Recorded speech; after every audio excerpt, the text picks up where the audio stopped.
Thank you so much. कहाँ से आना हुआ? असम सिलचर डिस्ट्रिक्ट से। आसाम से? हाँ। क्या नाम हो गया सर? मनोज कुमार कानू। मनोज कुमार कानू, कुछ कहना है? हमें बस इतना ही कहना है, हमारे असम में 2010 तक कानू समाज का ओबीसी लिस्ट में था, लेकिन अभी नहीं है। बड़े दुख के साथ ये बात बोलना। कानून ओबीसी लिस्ट में नहीं है? अभी नहीं है। हाँ। पहले था 2010 में 10 था। तक था। हाँ। और अब होना चाहिए। अभी जरूर होना जी चाहिए। बिल्कुल होना चाहिए, बिल्कुल होना चाहिए। जी सर राजीव शर्मा। शर्मा जी, बड़ा आनंद ले रहे थे दूर से। सर दूर से आनंद लिया जाता, पास से तो फिर आपको पता है कि हाँ जी जी, ठीक है। कहाँ से आना हुआ आपका? मैं दिल्ली द्वारका सर। दिल्ली द्वारका जी। क्या काम करते हैं sir? Sir national sales manager था प्राइवेट कंपनी में, अब रिटायर हो गए हैं सर। बहुत अच्छी बात है, रिटायर की जिंदगी जी रहे हैं। बताइए कुछ मुद्दे पे आपका टिक। सर मैं ये कहना चाहता हूँ, आरक्षण किस लिए होना चाहिए? जो लोग क्वालिफाइड है उनको जगह मिलनी चाहिए, जो पढ़ा लिखा है वो आगे आपने सदियों से दबाया, कुचला, हाशिए पे दिया, किनारे लगा दिया। सर एक बात बताइए, जो आदमी क्वालिफाइड ही नहीं है, दूसरी फेल है, उसको आप बड़ी पोस्ट पे कैसे भेजा? भाई वो ये तर्क देते हैं कि आप छुआछूत, आप बैठते नहीं हैं, कहते हैं घोड़े पे नहीं चढ़ सकते आप। तो आप जब ये स्थिति लाते हैं, सर मैं तो जॉब्स की बात कर रहा हूँ ना। अरे जॉब्स के अंदर तो आप तो qualified लोगों को लाए। शर्मा जी, आज जो- शर्मा जी मुझे इंसाफ की बात कहने दीजिए। आरक्षण लाया इसीलिए गया कि समाज में एक रास्ता, एक समानता बने, इसलिए क्या आप घोड़े पे नहीं चढ़ने देंगे? इसमें क्या जो अनक्वालिफाइड लोग हैं, जिनको मतलब दूसरी पास है या चौथी फेल हैं, उनको आप आगे कैसे ले आएंगे? आफ्टर ऑल ऊपर जो ऊपर की पोस्ट पे जो बैठा हुआ है, जो किसी भी डिपार्टमेंट में सरकार के जो बड़ी शर्मा जी, आपके बच्चे तो अच्छी अच्छी जगह कोचिंग कॉलेज में ट्यूशन पढ़ लेते हैं। सर वो हम मेहनत करते हैं, पढ़े लिखे हैं। वो मेहनत करके जाते हैं। सर थाली में परोस कर तो आपने भी उनको नहीं दिया है। जी मैं आया, जी आया, एक मिनट जी। कांग्रेस ना ना ना ना ना ना ना ना ना ना जी, उपाध्याय जी। छुआछूत की बात हो रही है। मैं अगर आज कहीं रोड पर खाना खाता हूँ ना, तो मैं नहीं पूछता भैया तुम्हारी जाति क्या है। आगे आओ। इतना परिवर्तन हो गया है इस देश में। क्या कितना परिवर्तन हुआ है? इतना फर्क पड़ गया है। जोर से बोलो। इतना परिवर्तन हुआ है कि आज मैं किसी रेहड़ी पटरी पर खाना खाता हूँ, ट्रेन में किसी से पानी पीता हूँ, खाना खाता हूँ, तो मैं ये नहीं पूछता हूँ कि भैया तुम्हारी जाति क्या है। क्योंकि तुम मजदूर हो गए हो। अब तुम समझे ही नहीं। तुम अब एक मिनट आ रहा हूं। तुम अब मजदूर हो चुके हो असली मायने में। अब आगे बोलो। और मैं ये कहना चाहता हूँ, मेरे देश को देखो तोड़ने की क्या राजनीति हो रही है। शर्मा जी, दलित की बेटी को मिस इंडिया की बात करने वाले, अरे पहले मेरी दलित के बेटी के इज्जत को तो बचा लो। जो आज वहां अयोध्या में उस बेटी को नोच नोच करके दलित की बेटी को खाया गया, और राहुल गांधी ने एक ट्वीट तक नहीं किया। क्यों? क्योंकि उसका नाम मोईद खान था, इसलिए राहुल गांधी ने उस पर ट्वीट नहीं किया। यह दुर्भाग्य है हिंदुस्तान का कि हमें जाति के नाम पर ऐसे कुर्सी के लिए तोड़ रहे हैं, ये अंग्रेजों के। मैं आज भी कह रहा हूँ, प्रतीक जी जब ये बात कर रहे हैं ना, तो मुझे अपनी राष्ट्रपति याद आ रही है। माननीय देश की राष्ट्रपति मुर्मू जी को संसद में नहीं बुलाया गया था। वो आदिवासी महिला, आज भी वो याद। और आपने विरोध किया था? बिल्कुल इसलिए क्योंकि हम चाहते थे कि वो संसद के अंदर आए, उनके हाथ से शिलान्यासन हो। नई संसद के समय नहीं बुलाया गया। राष्ट्रपति के खिलाफ कैंडिडेट नहीं मिल रहा था इनको, हमारे यहाँ से बॉलो प्लेयर लेकर गए। वो चाहते नहीं थे कि राष्ट्रपति बने। कितनी बेकार है कांग्रेस। मैं एक बात कहता हूं, नीरज चोपड़ा ने भाला फेंका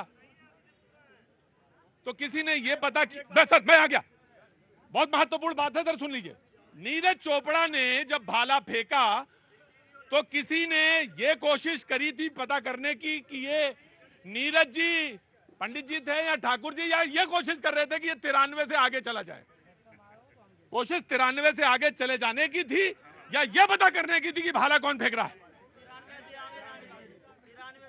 हाँ जी, 93 से आगे जाने की, 93 से आगे देखने की। लेकिन सवाल यह भी है कि नीरज जैसे और भी होंगे बहुत सारे लोग, और उनको आगे आने का मौका मिलना चाहिए।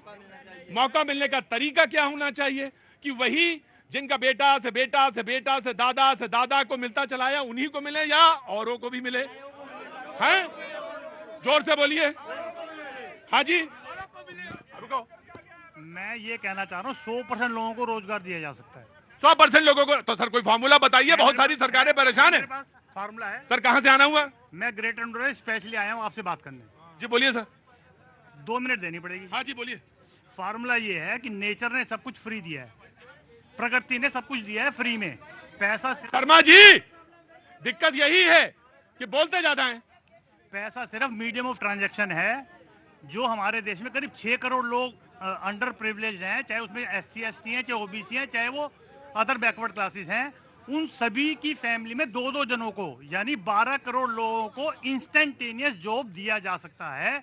ऐसे 5 प्रोजेक्ट पूरे हिंदुस्तान में शुरू किया जा सकता है। इसका पूरा मॉडल एक्सप्लेन करने में 15 मिनट चाहिए। फाइनेंशियल रिक्वायरमेंट 0 है, 0। जैसे 5 तो बता दीजिए कौन से। 5 प्रोजेक्ट ये हैं कि 600 नए शहर बनने चाहिए। हर जिले के बगल में नया जिला।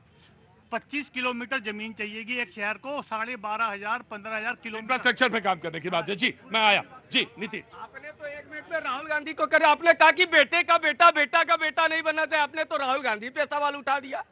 अरे यही तो सवाल है कि एक व्यक्ति, अरे तो भाई 1 लाख कह रहे हैं लोगों को चाहिए राजनीति में, तो जाओ। नहीं, एक व्यक्ति जब चाय वाला से बनके प्रधानमंत्री बन गया तब इनको याद आई जाति, जिन्होंने अब तक पीढ़ियों को सत्ता दी, आज कह रहे हैं पीढ़िए की बात। यही तो दर्द है लोकतंत्र का कि अरे हम इतने कुछ कर लिए, अमेरिका से लेके ब्रिटेन घूम लिए, लेकिन रह गए 99 पर। तो ढूंढ के लाओ है तुम्हारी जाति क्या है। जिस दिन अनुराग ठाकुर ने पूछ लिया तुम्हारी जाति क्या है तो लग गए रोने। अब यह सवाल पूछा ही जाएगा। अब हमारी तुम्हारी सबकी। कहां से आना हुआ? बिहार से। बिहार में कहां से? डेहरी ऑन सोन एक जगह है वही। हाँ, अरे डेहरी ऑन सोन को नहीं जानता। तो कुर्ता और पैजामा और उसका कलफ ये बता रहा है कि राजनीति का कोई आदमी खड़ा है। कहां से आना हुआ बताए, परिचय दीजिए अपना पूरा। बिहार से ही हूँ हाँ हाँ वो तो मुझे पता चल गया। और भारतीय जनता पार्टी का कार्यकर्ता। अब देखो इसके लिए तो कोई जरूरत प्रमाण पत्र की नहीं है, तुम भी सीखना चाहो सीख सकते हो, बता देंगे, बस चश्मा उतारना पड़ेगा। जी हाँ हाँ बिल्कुल सुनूंगा तुम्हारी बात। अब पहले कौन बोला था पटेल जी की देहावसान हो गया तो कौन बोला था? पटेल। आप बोले थे पटेल वाली बात, पढ़ के आया करीब। एक मिनट पहले मैं देखो मेरी पहले रुकिए, मैं आ रहा हूँ। हाँ जी बोलिए, क्या नाम है साहब? मेरा नाम वीर सिंह है वीर सिंह जी बोलिए। और हरियाणा से हूँ मैं, अरे बहुत अच्छा है, बोलिए। और गुड़गांव के नज़दीक। मेरा बोलने का मतलब ये है कि जितनी भी पार्टीज, चाहे वो कांग्रेस है, बीजेपी है, दलितों को या गरीब किसी भी जाति का है वो, उसको केवल एक अपनी फसल माना है, वोटर, ओनली वोटर। आप लोगों को मैं एक आपके चैनल से माध्यम से बताता हूं कि देश के अंदर अधिकतर 2 पार्टियों ने राज किया है, कांग्रेस और बीजेपी। जो दलित और गरीब लोग कर रहे हैं, इन लोगों ने आज तक किसी को प्रमोट किया है कि ये हमारे देश का प्रधानमंत्री ये रहेगा। यानी कि जाति की अगर बात करती है, गरीब की अगर बात करती है। रही बात ये, अभी इन्वायरमेंट की बात हो रही थी, देश के अंदर अगर शिक्षा को लेकर अगर देश की कोई भी पार्टी राज करे, कोई दिक्कत नहीं है। राज हमारा देश जो है, जल्दी बोलिए सर, एक सेकंड, वो हमारा देश जिस तरीके से चल रहा है, केवल शिक्षा से ही आप ऊपर लेवल पे जा सकते हो, जहां से आपको मुकाबला, देश से मुकाबला नहीं करना। हमें मुकाबला अगर करना है तो देश से आगे चल के करना। शिक्षा जी। एक सेकंड, मैं आ रहा हूँ। एक सेकंड, अब मिल जाएगा सेकंड। सुनो तो सही, अरे वीर जी मिल जाएगा, बोलो जल्दी बोलो। मेरा ये कहना है कि आप आरक्षण की सबकी बात करते हैं। मैंने सिर्फ एक बात कही थी कि अगर इस देश में महिला वोटर पेंशन लागू हो जाए तो शायद सब जो कह रहे हैं ना भुखमरी के दौर में गुजर रहे हैं, इस देश में दलित पिछड़े अलग हैं, उनसे भी पिछड़ी महिलाएं हैं। आपको पता होगा मोदी जी ने कहा था कोरोना में 20 लाख करोड़ दे रहा हूँ। 20 लाख करोड़ जो दे रहे हैं 100% होता है 200 लाख करोड़, और 100 करोड़ से कम जनसंख्या है, 40 करोड़ से कम औरतें हैं। अगर इनको 8,000 रुपए महीना दे दिया जाए तो इस देश में गरीबी भुखमरी अपने आप खत्म हो जाए। जो दलाली में जा रहा है किसी की जरूरत नहीं है। क्या काम करते हैं? काम क्या करते हैं आप? 5 बार